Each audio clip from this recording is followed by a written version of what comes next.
আমরা ফিলিস্তিন ইস্যুতে শুধু হুজুরদের মিছিল দেখতে চাই না, সমস্ত মতে, এমনকি মুসলিম শুধু না, হিন্দু, খ্রিস্টান, বৌদ্ধ সকল মানবতাবাদী মানুষদেরকে আমরা একটা কাতারে দেখতে চাই, কাঁধে কাঁধ মিলিয়ে এক কাতারে দাঁড়ানো দৃশ্যটা এদেশে একবার হলেও দেখতে চাই।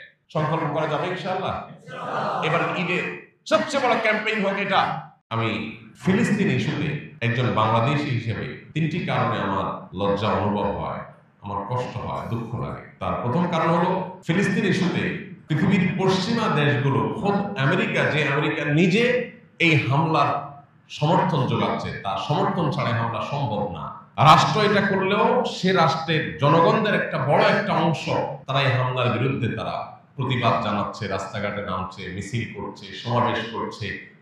তারা তাদের জায়গা থেকে তারা ভয়েস রেজ করছে শিশু হত্যা, নারী হত্যা, এটাকে বন্ধ করার জন্য তারা নানাভাবে চেষ্টা চালাচ্ছে। জাপান, কোরিয়ার মতো পৃথিবীর অনেক অমুসলিম প্রধান দেশ আছে, যে অমুসলিম প্রধান দেশগুলোর হাজার হাজার মানুষ রাস্তাঘাটে বের হয়েছে। ওই সমস্ত অভিশপ্ত দেশগুলোর তাদের এম্বাসিগুলোকে তারা ঘেরাও করছে। বাংলাদেশের মতো দ্বিতীয় বৃহত্তর মুসলিম দেশ হওয়ার পরও এই দেশে ফিলিস্তিন ইস্যুতে আজও পর্যন্ত গোটা বিশ্বের তোলপাড় হওয়ার মতো একটা গণজমায়েত, একটা গণমিছিল, একটা গণসমাবেশ, যেখানে লক্ষ লক্ষ মিলিয়ন মিলিয়ন মানুষ রাস্তায় এসে প্রতিবাদ জানাবে ফিলিস্তিনের পতাকা হাতে নিয়ে, এরকম একটা ঘটনা আজও পর্যন্ত দেশে হয়নি। এর চেয়ে লজ্জার বিষয় আমাদের জন্য কি হতে পারে?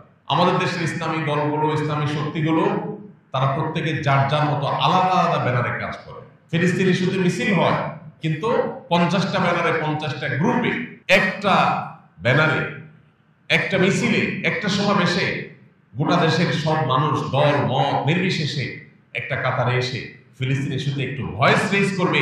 এই মিনিমাম কাজটুকু আমাদের এই দেশে আজও পর্যন্ত আমরা করতে পারি নাই। কত বড় দুর্ভাগ্য আমাদের। দ্বিতীয়ত, ফিলিস্তিন ইস্যুতে পৃথিবীর অনেক উন্নত দেশ, এমনকি অনেক অমুসলিম, তারা ইয়াহুদিদের পণ্যগুলো অত্যন্ত শক্তিশালীভাবে বয়কট করেছে এবং ইয়াহুদিদের বিভিন্ন বড় বড় ফুড চেইন সবগুলো মাছি মারার উপক্রম হয়েছে। সেগুলোর ব্যবসা তারা লাভের তুলে দিয়েছে।